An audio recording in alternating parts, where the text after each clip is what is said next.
The Torgov Collective first detected humanity in 2027 by accident.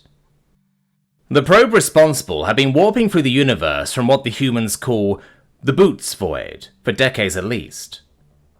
The probe in question, Tilgar Pattern 264, was thought to be faulty at first when the bombardment of basic signals first slammed into its sensors. However, upon turning the equipment remotely, the evidence was undeniable. These would make the perfect slaves to offer up to the Varsian overlords, these humans. They seemed to be hard-working, intelligent enough to follow possible instruction, and technologically advanced enough to at least make basic tools and devices to accomplish the needs of the Varsians. The Torgov had been the collectors of the Varsians for generations, feeding them new planets and systems full of hard-working slaves to build their empire. Like all the others, these humans will be a nice addition. It's almost a shame, really. They are just dumb enough to be manipulated, but still smart enough to create. Perfect tools, they are. Year 2040. The first Torgov Collective ambassador sets foot on Earth. Humans are initially tense. Weapons are aimed at the mothership's hull. The humans do not understand basic shield and warp technology, and so they do not know that their rudimentary cannons are no match for the superior Torgov microfusion shield generators. Scans show that humans have the ability to split atoms for the purpose of warfare, and inducing nuclear reactions for the purpose of energy production. So primitive. As the ambassador prepared to meet with humanity's leaders, Gefnir mused to himself quietly in his sealed excursion suit. Torgov technology is far superior with its fusion-based power. These animals are so ignorant. Nearly limitless energy dictates that Torgov soldiers and ships could burn out the Earth in mere seconds, and the Varsians would simply snap the planet from existence. Confident, Gefnir approaches a microphone placed for him to speak into through his language transmission output.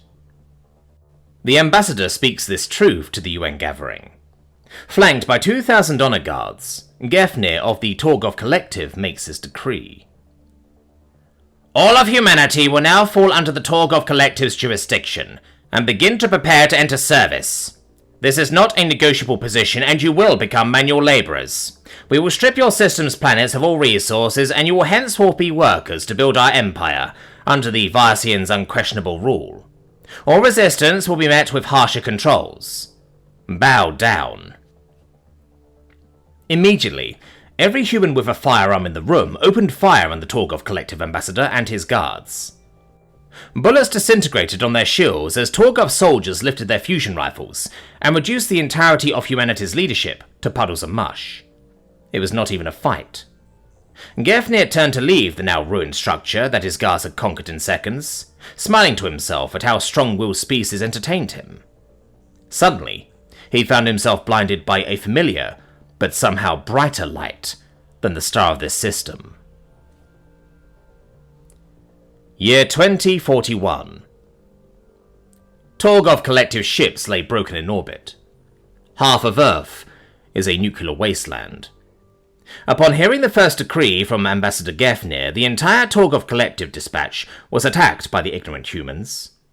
The sheer amount of nuclear explosions that destroyed their ships was staggering. The shields were penetrated by hydrogen bombs so powerful that the landscape around them burned to obsidian glass.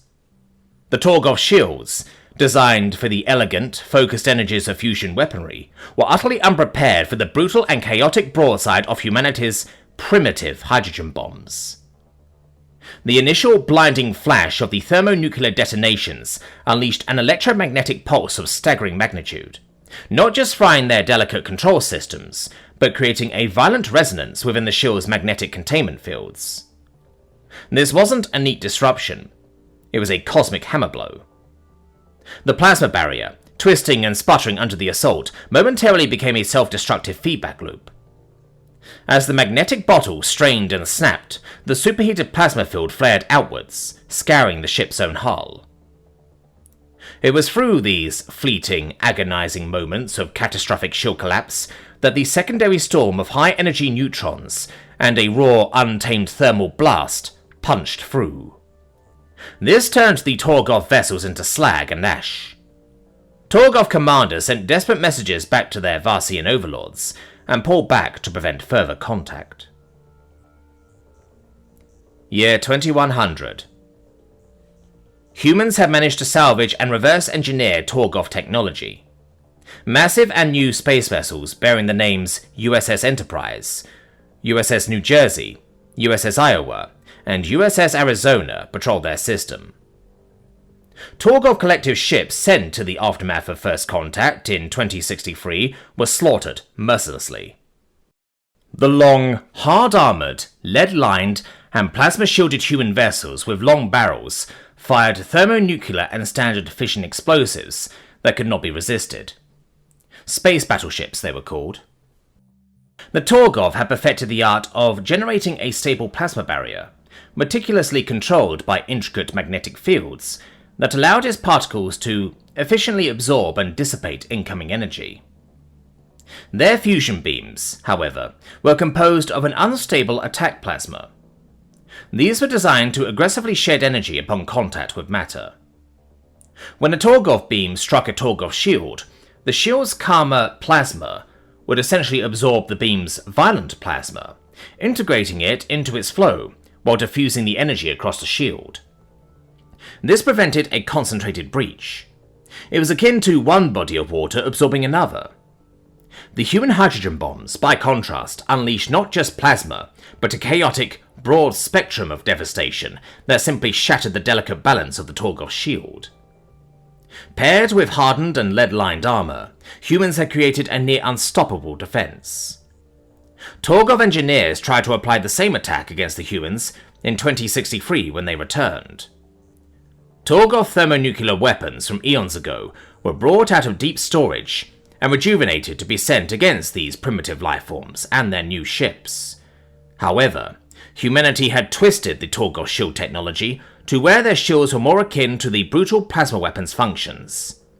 Paired with hardened and lead-lined armor, the battleships were indestructible and untouchable. The slow and lumbering hulls cut through everything with the ease of superheated plasma through whipped cream. Year 2200. Varsian ships, vast and shimmering with an alien grace, entered the solar system of the humans. They were the true masters, the ultimate authority, to whom the Torgov were but glorified slave catchers. For eons they had maintained galactic order with a terrifying silent power. Earth was covered with humanity's bastardized shield technology, a vibrant, roiling aurora that pulsed with contained energy. A roiling sheen of plasma covered every speck of their thin atmosphere, and where the light of the local star did not shine, great orange lights glowed through the rippling purple shields of the planet. Varsian Archon, the honored Vasilis, a being of pure thought given form, raised his hand of light to manipulate the atomic bonds of the planet in an attempt to snap humanity out of existence. A shiver ran through the fabric of space-time, a cosmic whomp designed to erase Earth. But Earth, covered in its shimmering, twisted, defensive envelope, merely pulsed faintly. The shield held. Vasilis repeated the gesture, his brow of light furrowing for the first time in millennia. A ripple of confusion spread through the Varsian command fleet as they registered the shield's pulse. Again, the snap. Again, nothing.